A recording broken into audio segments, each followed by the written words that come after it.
السلام علیکم سامعین، اس وقت ہم قاری محمد جاوید بدھو پورہ کی تلاوت کلام پاک پیش کر رہے ہیں، جو قاری مسعود فلاحی مظاہری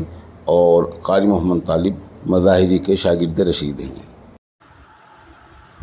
اعوذ باللہ من الشیطان الرجیم، بسم اللہ الرحمن الرحیم۔ ان اصحاب الجنة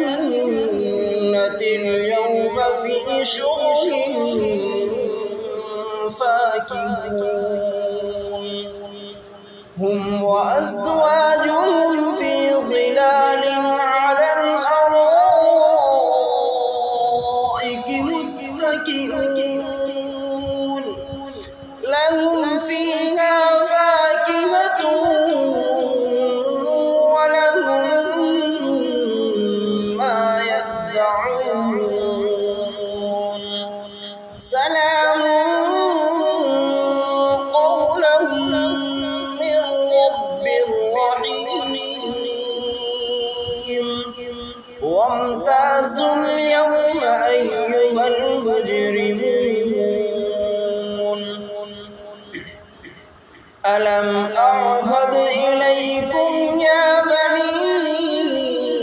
آدم أن لا تعبدوا الشيطان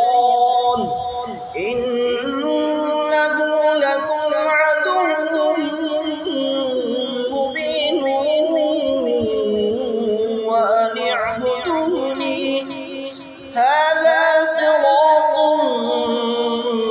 مستقيم، ولقد أضل منكم جبلا كثيرا أفلم تكونوا تعقلون،